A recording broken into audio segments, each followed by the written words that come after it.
another situation in which we might negotiate. I don't know about in the US, maybe, but I'm thinking that it's possible because I've done this in other places, like in Mexico, and that is taxi rides. I'm not 100% sure if you can negotiate a taxi ride in the US, but you can definitely do this in other countries. And who knows, maybe people do this in the US, but I have like zero experience taking taxis in the US. So I don't want to say something that's not true. Maybe this is impossible, but I'm thinking that it might be possible in certain situations. Maybe before you get in the taxi, you might be able to negotiate the price to get to your destination so that the taxi driver doesn't just use the little tool, the meter that he has to track the amount of miles driven or whatever. Because there's that way of charging you when you ride in a taxi, or maybe they can just skip that whole thing and just charge you a price that you determine beforehand. I don't know. I'm guessing that this happens sometimes.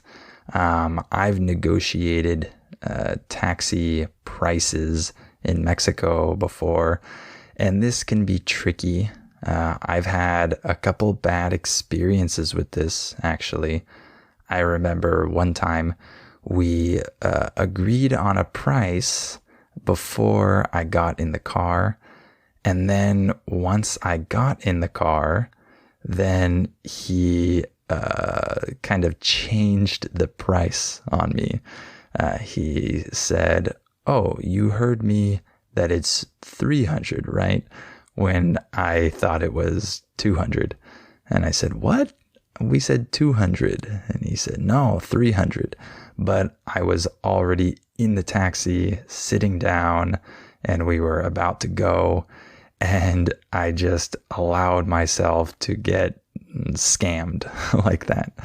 In English, when we say that someone scams you, this means that they deceive you to get your money.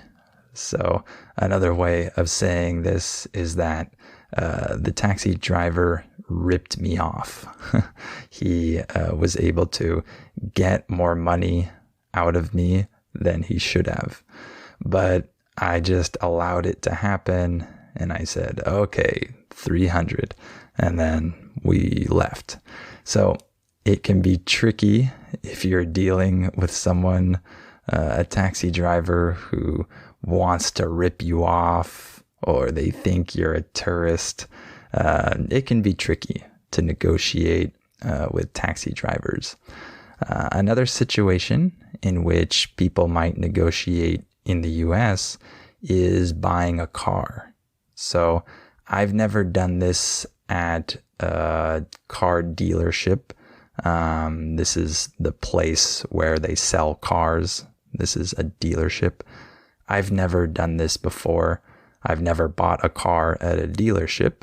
But for example, you can do it there, or you could do it when you're just buying a used car from a private seller. You might negotiate the price. So I had to negotiate as a seller recently. Last year, we bought a car, which we negotiated a little bit from the private seller. And then the car actually turned out to have many problems. And so we decided to sell it, and we had to negotiate the price with different potential buyers. And that was really stressful because none of these potential buyers wanted to pay anywhere near the amount that I wanted for the car. and they were trying to negotiate the price down very low. And this happened multiple times. And then I realized that this car was not going to sell for a lot. I had to lower the price and give in to this negotiation.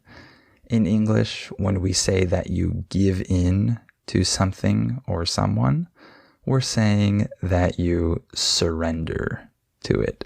So I kind of had to surrender to this negotiation a little bit, and I sold the car for cheap. Another time when you might negotiate in the US is with your salary. If you are interviewing for a job, of course, you might have the chance to negotiate your salary with the interviewer.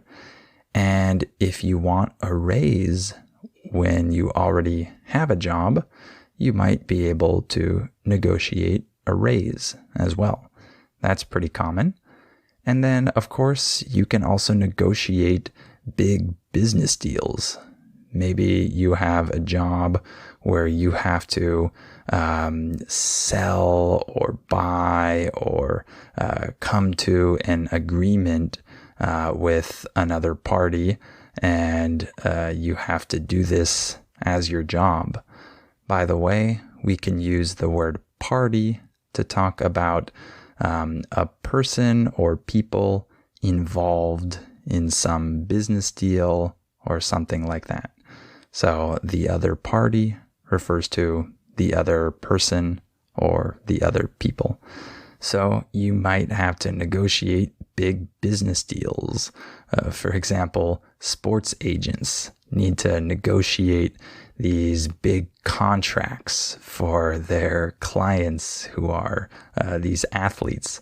So they have to negotiate and try to get the best contract for the soccer player or the basketball player or whoever their client is.